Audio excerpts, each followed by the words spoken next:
हमारे ठाकुर जी का नाम रास बिहारी भगवान।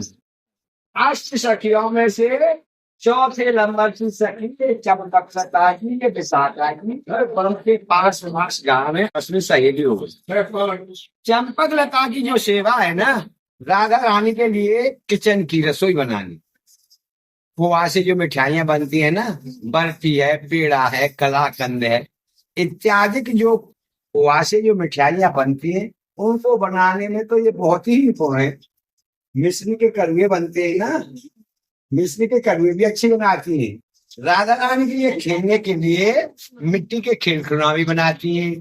पिया पीतम में मान हो जाता है ना, तो इनका राजीनामा भी कराती हैं। और चवर सेवा, ये सखी की सेवा है। जो सामने आपको बाबा दिख रहे ना तस्वीर में, ये राजस्थान के रहने वाले थे। जिला भीमटोड़ा गांव का नाम है। इनका शरीर ब्राह्मण कुल का है। इनके पिताजी का नाम था बौदेव जी। बौदेव जी की शादी की बात हो गई थी, शादी नहीं हुई, वो बाबा बन गए।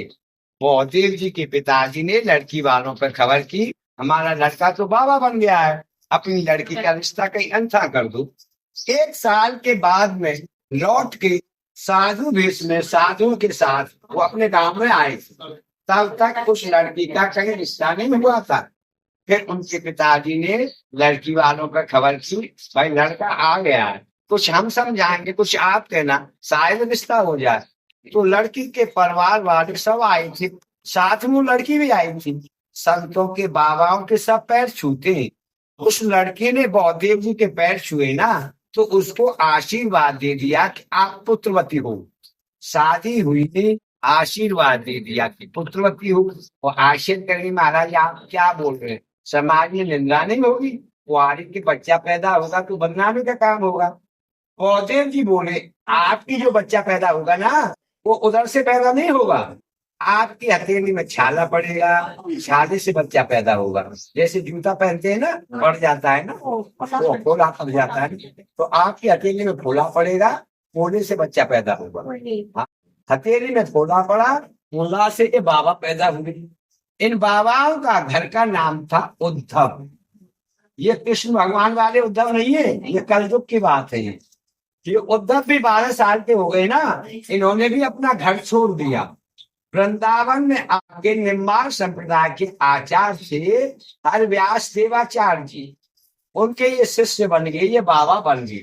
ये भगवान के भजन में मस्त रहते थे, किसी से बोलते नहीं थे। लोग कहने लगे ये तो बहुत घमंडी है, बोलता नहीं, तो इनका नाम पड़ गया उद्धव देव। यहाँ सुंदर स्थान देखकर, रमणीक स्थान देखकर इन्होंने ऐसी घनघोर कठिन तपस्या की कि प्रिया प्रीतम राधा कृष्ण को प्रकट कर लिया। तब भगवान ने इनको आदेश दिया कि आप ग्राम से ब्राह्मणों के बच्चे को राधा कृष्ण बनाओ, मेरी रासलीला का प्रचार प्रसार करो। बच्चों के अंदर हमारा आदेश आएगा, उनको सुतई लीलाओं का ज्ञात होता चला जाएगा। इनसे तो भगवान ने बात की और ब्राह्मणों को सुपने में आदेश दिया कि एक साधु आपसे बच्चा मांगने के लिए आएगा, उससे मना मत करना, बच्चे दे देना। सुबह होते ही घमंड देवाचार्य जी ब्राह्मणों के पास गए, उनसे बच्चे मांगे, उन्होंने दे दिए। यहाँ लाकर बच्चों का श्रृंगार किया, ठाकुर जी के दिए हुए मुकुट बच्चों के सिर पे धारण किए ना, तो बच्चा गायब हो गए, आ गए। बताओ मैं ब्रजवासी ब्राह्मण बच्चे कहाँ से वापस करूंगा, कैसे आपकी लीलाओं का प्रचार प्रसार होगा। और कोई सहारा नहीं मिला, समाधि लगाकर फिर भगवान के चिंतन में बैठे। दोबारा भगवान प्रकट हुए, भगवान से कहा महाराज आपके आदेश के अनुसार मैं ब्रजवासी ब्राह्मणों के बच्चे लाया, लाकर यहाँ श्रृंगार किया, आपके दिए हुए मुकुट पहनाए ना, तो बच्चा गायब हो गए। बताओ मैं ब्रजवासियों को बच्चे कहाँ से वापस करूंगा, कैसे आपकी लीलाओं का प्रचार प्रसार होगा। भगवान बोले आपसे ब्रजवासी कुछ नहीं कहेंगे, वो बच्चे तो मेरे ही में लीन हो गए। आप ऐसा करो, राधा कुंड के पास कोने गांव है, वहां पे जाओ, वहां से ब्राह्मणों के बच्चे लेके आओ। घमंड देवाचार्य जी कोने गांव गए, वहां से ब्राह्मणों के बच्चे लेके आए, फिर यहाँ पे रास हुआ। जिस पे आप लोग खड़े हैं ना, ये ठाकुर जी का राशि का मंदिर है। वृंदावन में निधवन में दिल्ली लीलाएं होती है और राष्ट्र प्राघट शुरुआत इसी जगह से है। इस पर आप खड़े रास हुआ, ठाकुर जी की आज्ञा हुई, प्रचार प्रसार का काम यहाँ के ब्राह्मणों को सौंपो, जगह जगह जाके प्रांतों में प्रचार करेंगे। तो ब्राह्मण मंडली बनाकर एमपी दतिया डिस्ट्रिक्ट में ले गए। दतिया वाले राजा बोले जैसे कृष्ण भगवान ने कालीनाथ जमुना के अंदर से नाथा ना, उसी प्रकार हमको नागनाथ के दिखाओ, नहीं हम आपको जेल बंद कर देंगे। आप घम फिराते बोलते। ब्राह्मणों को अड़काया तो ब्राह्मण घबरा गए, सोचने लगे हम तो ठाकुर जी की आज्ञा से प्रचार करने के लिए निकले, ये राजा क्या कह रहा है। तो उदास होकर बैठी थी। पहले रास में छोटे छोटे ही बच्चे ठाकुर जी बनाते थे। वो बच्चे बोले आप क्यों उदास हैं। उन्होंने बताई लाला ये राजा बोल रहा है जैसे कृष्ण भगवान ने कालीनाथ जमुना के अंदर से नाथा ना, उसी प्रकार हमको नागनाथ की दिखाओ, नहीं जेल बंद कर देंगे। वो बच्चे बोले आप चिंता मत करो, राजा से अभी जाके बोलो कि आज नागलीला होगी। ब्राह्मणों जाके बोल दिया कि महाराज आज नागलीला होगी। तो राजा ने सपेरे बुला के अपने तालाब में बहुत बड़ा सरफ छुड़वाया, रासलीला हुई। रास बिहारी भगवान ने खेलते खेलते उस तालाब में गेंद गिर, श्री रामा सखा की गेंद थी, उन्होंने अपनी गेंद मारी, उनसे छुड़ा के तालाब में कूद गए। तो 3 घंटा तक नहीं निकली।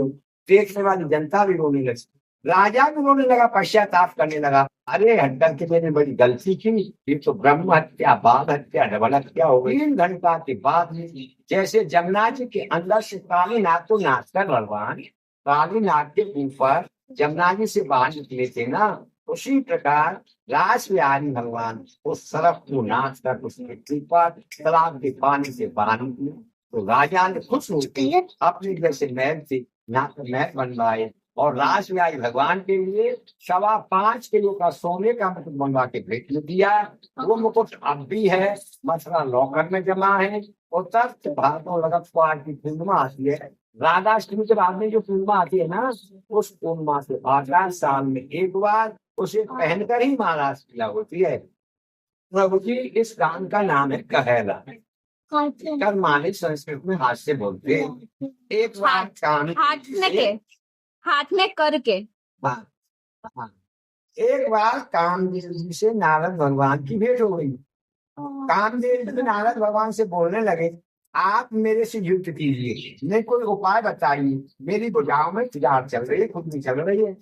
नारद भगवान बोले श्रीमन नारायण नारायण, मेरे में इतनी सामर्थ्य नहीं है मैं आपसे युद्ध कर सकता, उपाय जरूर बता सकता हूँ।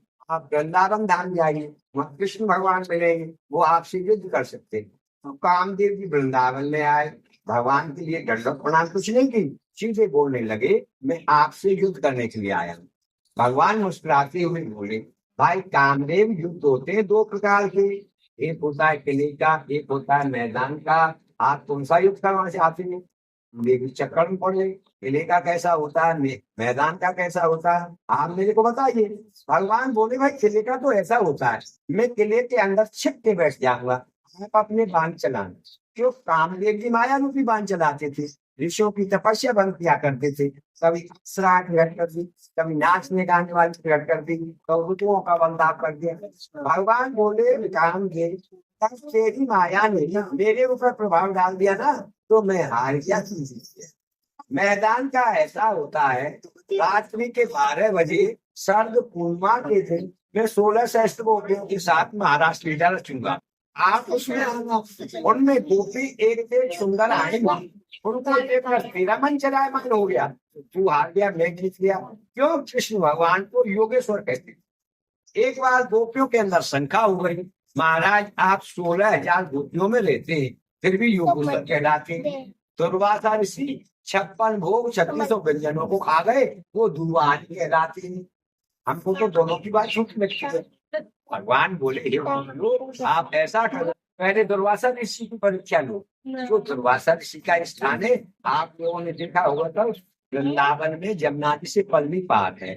जमुना जी चल रही थी बहुत जोर से, रुक जाओ और जमुना के किनारे खड़े होकर कहना हे जमुना माँ, अगर दुर्वासा ऋषि सच्चे दूध आहारी है तो हमको रास्ता दे दो।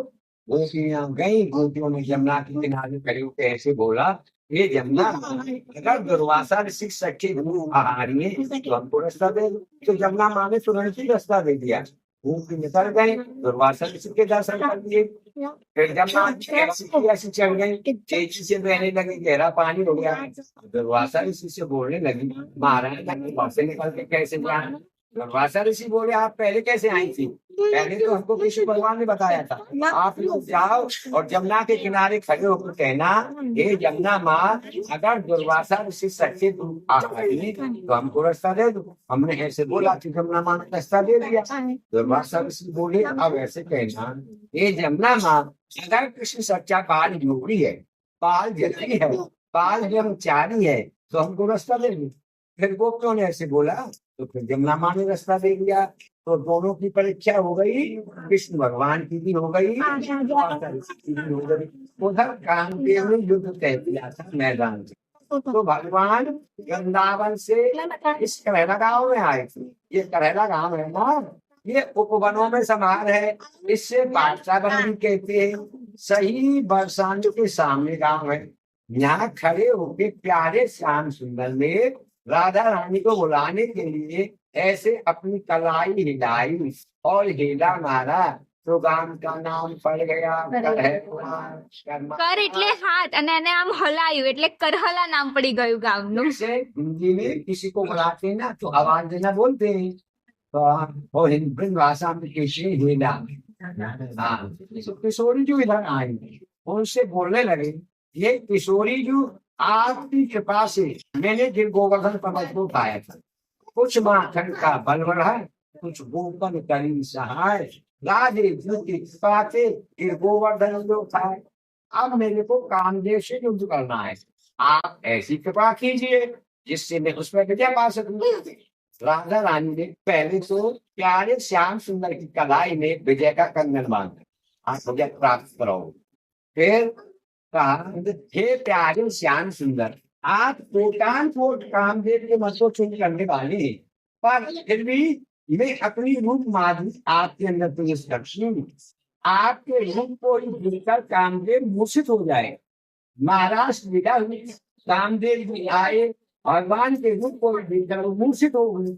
उनकी घरवाली को मालूम पड़ी, रति जी की वो रोती नहीं आई, भगवान के पैर पकड़ लिए। महाराज ने मूर्ख था, अज्ञान था, इसे आपसे युद्ध तो नहीं करना था, आप इसे अभयदान दीजिए। तो भगवान पहने तो मक्खन कोमल है, उनको दया आ गई, अभयदान दे दिया। फिर भी कामदेव का इंकार नहीं हुआ।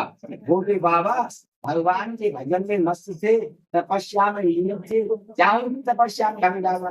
भोले बाबा को गुस्सा आई, अपना खिस्सा में छोड़कर उसे भस्मी डाला। बोलो रास हरि भगवान की।